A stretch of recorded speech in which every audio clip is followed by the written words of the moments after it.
Hey there, are you ready for a tall tale about oil? Well, it may not be a tall tale, but it might sound like somebody stretched the story a little bit, but who knows? You see, it involves a guy named Patillo Higgins, and he just happened to have his Sunday school class out for a walk one day. Now, this was about 100 and, excuse me, 30 years, 120 years ago. So I guess it is possible that he took his Sunday school class out for a walk because they didn't have air conditioning back in those days. He walks him out there and he happens to see his 12-foot mound and he steps near the mound and he fills some gas. Well, naturally, he thought there was oil there. Don't you get it? Oil, gas.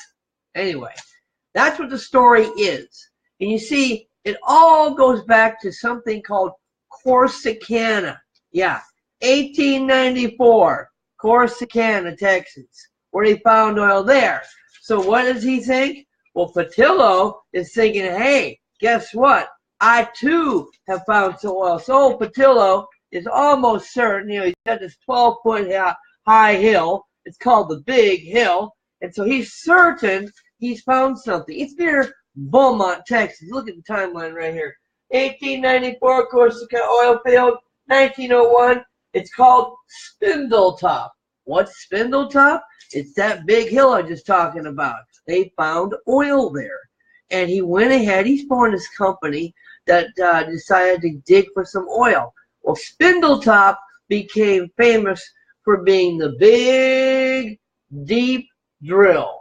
They got a whole lot of oil out of Spindletop. Okay? Well, about 17 million barrels eventually. But anyway, I'm getting ahead of myself.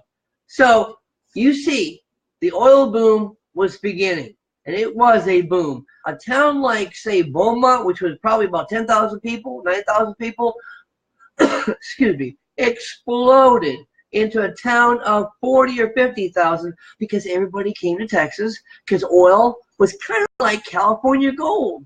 They were like running to Texas to get the oil, drill for it. Boom towns. That's right, folks. Boom towns, where they would come in and drill for oil. Now, you can't have a boom town without people who are wild and crazy about drilling for oil. I'm talking, of course, about those guys who will spend their savings, borrow some money, and do whatever they take. Wildcatters. That's right, folks. Wildcatters. You see, those guys would be willing to go down, borrow some money, take their own savings, and they'd hit one, miss another. Miss a few, get one. And many of them struck oil. I mean, they would miss a few. They would dig a few holes. They would get nothing. And then they would find oil.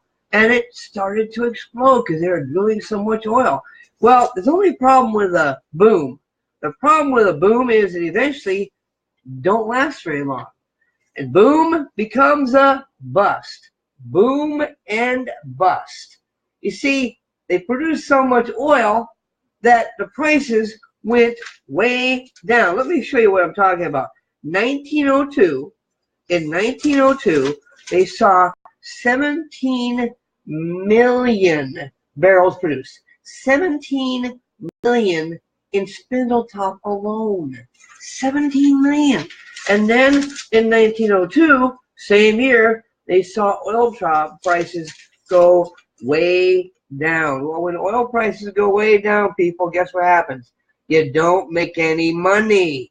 They drop in price, the money drops too. Oops.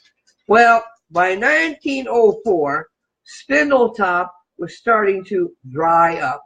It happens, you only have so much oil in these digs, okay?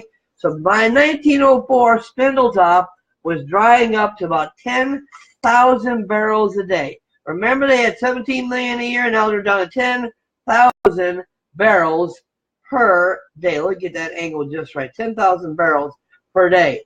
And Spindletop wasn't the only one that was drying up. They were drying up all over the place. But at the same time, when those were drying up, others were being found all over Texas. They were, in fact, if you watch one documentary, it's going to be fascinating because there are literally hundreds, maybe 1,000 derricks. They're called derricks. You know those stairs the tall towers that have all the oil, they're drilling in and the oil's coming out. Well, you got these derricks all over the field, hundreds, maybe 1,000 or more. And they're drilling so much oil that you're seeing oil all over the place. It's like a pool. It's like a lake. It's like a, well, you know what I'm saying. It's big. There's a lot of oil there. So bad that people are stepping in the oil. Pretty bad. Anyway, they got to the point that eventually dried up, but more and more were being built. These companies were starting to get pretty good. They're making some money, and as a result, they found out ways to make more money. Something called vertical integration. Vertical integration. Now, what is that? Vertical integration is when, if you say are drilling for oil, well, you might want to own that derrick or that drill platform, but you might also want to own the refinery. And you might also want to own whatever you're using to get it to market. So it's kind of like a down chain, vertical, right? Well, there's also something called a horizontal integration. Look, you can't blame a company that once it's making money, they want to buy out other companies too. Horizontal integration. In other words, not just buying up and down, but across. I'll tell you, these companies got big, really big. Now, what was making all this happen? Demand, of course. People wanted it. Now, in the beginning, early on, the oil was mainly for kerosene lamps. You know how it was. You remember those old TV shows where they'd be outside out in the West, and they'd have a horse, and they'd have a lamp, and they'd take that match and light it up. Well, that was a kerosene lamp, okay? Well, there came a time when a kerosene lamp, and there was other things too, you know, whenever they started to create rubber and plastics, when that eventually came around. I know it came a little later on, but eventually chemicals like that would be necessary. But here's the thing. Eventually kerosene would fade out. Why? Because the electricity was moving in. That's right, folks. We're about to enter a new age.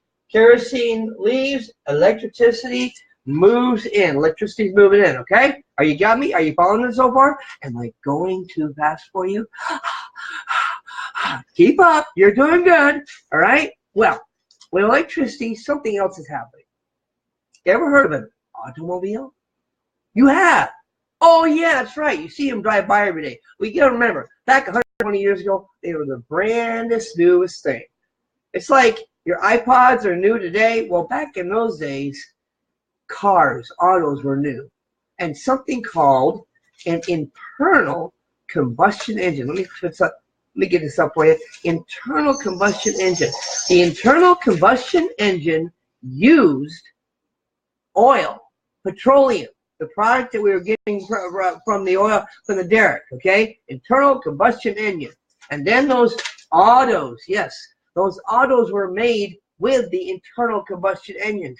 And so were the trains. Remember the trains that were going across the country? Well, it turns out the trains were using steam power at one time. Now the internal combustion engine was taken over, and guess what?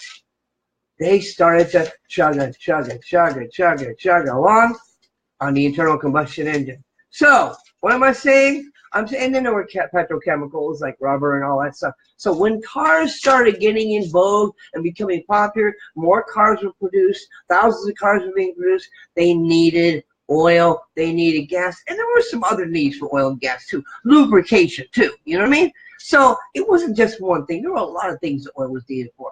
But the bottom line is this. Texas was where it was at because the oil was especially in Texas. And I'll tell you something. Maybe that guy Higgins, when he was walking with his Sunday school class, if that really happened, yeah, let's say it did.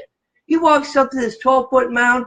I'll bet you when he was leading that Sunday school class, he never thought that one day he'd own a company like named, I think it was called Gladys Oil Company or something like that. I bet he never dreamed of that until that one day he walks up to that mound. And he sees a 12-foot mound, and he feels that gas coming on his foot. And the next thing you know, he's thinking one thing. Oil. Yeah, that's how it all began, folks. The Texas oil boom. And now, as there's a gentleman that was a great broadcaster years ago named Paul Harvey. He used to say, and now you know the rest of the story. Are you excited? I am. Oil boom. Now your teacher's ready. Later.